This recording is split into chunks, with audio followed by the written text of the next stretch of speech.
मेरे गुरुदेव तुमको कोटि कोटि प्रणाम हो।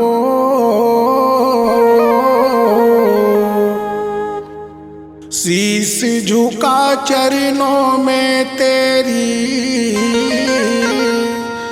भाव सहित प्रणाम हो। बोल दे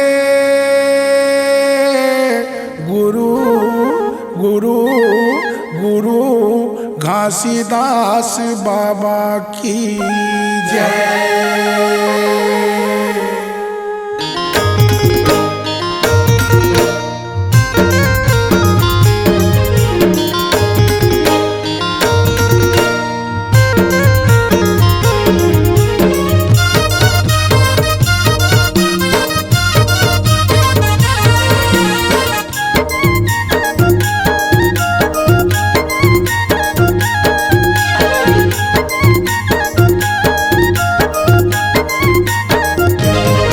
गुरु घासी तुम्हार चरण के बनते दासी। गुरु घासी तुम्हार चरण के बनते दासी।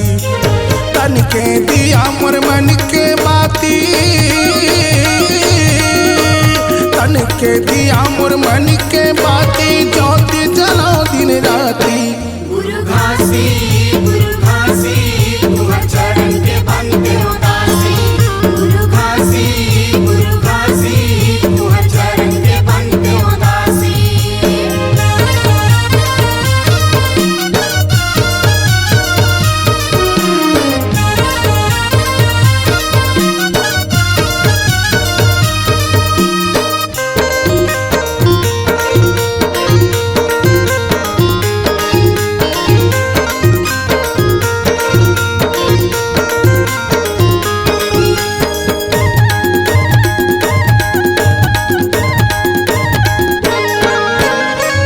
दिन संझा बिघनिया तू हरि चरण महात्मा वाते बाबा। चरण महात्मा वाते, चरण महात्मा वाते बाबा। चरण महात्मा वाते बाबा। चरण महात्मा वाते। छत्तीसगढ़ के गावन गली माँ सत्य के झंडा लहराते बाबा। सत्य के झंडा लहराते। सत्य के झंडा लहराते बाबा। सत्य के झंडा लहराते बाबा। सत्य के झंडा लहराते। दिन दुखिया के दुखे हरैया, दिन दुखिया के दुखे हरैया। अंधिरा के बनते लाठी। गुरु घासी तुम्हार चरण के बनते दासी। गुरु घासी तुम्हार चरण के बनते दासी।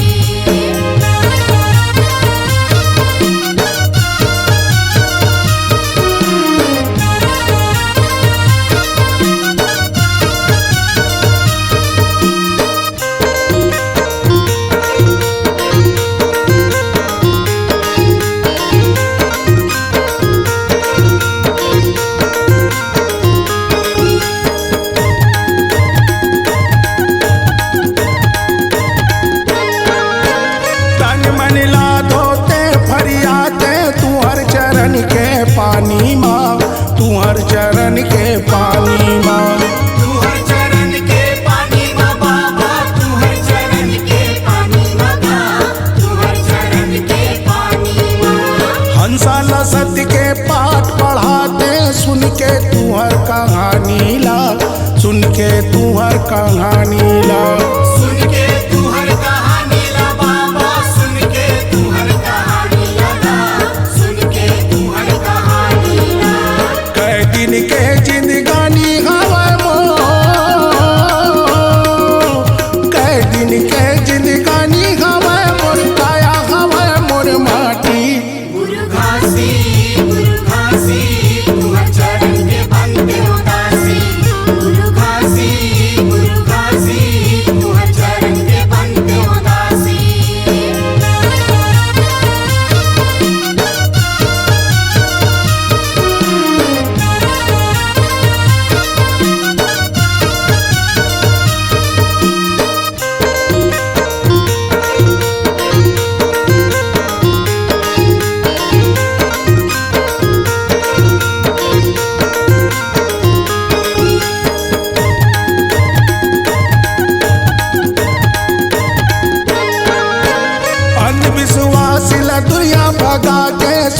में ज्ञान जगाते बाबा, सूते में ज्ञान जगाते। सूते में ज्ञान जगाते बाबा, सूते में ज्ञान जगाते होगा, सूते में ज्ञान जगाते। जीव जोनी के अंतस भेद दिला, सत्य के मार्ग बताते बाबा, सत्य के मार्ग बताते। सत्य के मार्ग बताते बाबा, सत्य के मार्ग बताते होगा, सत्य के मार्ग बताते। घट घट माँ सत्य नाम के दिया, घट घट माँ सत्य नाम के दिया, दुरिया भगती वंधियारी। गुरु घासी तुम्हारे चरण के बनते हो दासी। गुरु घासी तुम्हारे चरण के बनते हो दासी। तन के दिया मोर मन के बाती, तन के दिया मोर मन के बाती, ज्योति जलाओ दिन राती। गुरु घासी तुम्हारे चरण के बनते हो दासी। गुरु घासी तुम्हारे चरण के बनते हो दासी। गुरु घासी तुम्हार चरण के बनते हो दासी। गुरु घासी तुम्हार चरण के बनते हो दासी। गुरु घासी तुम्हार चरण के बनते हो दासी। C-Log Digital Recording Studio, Cordoba. Contact number 9907119215.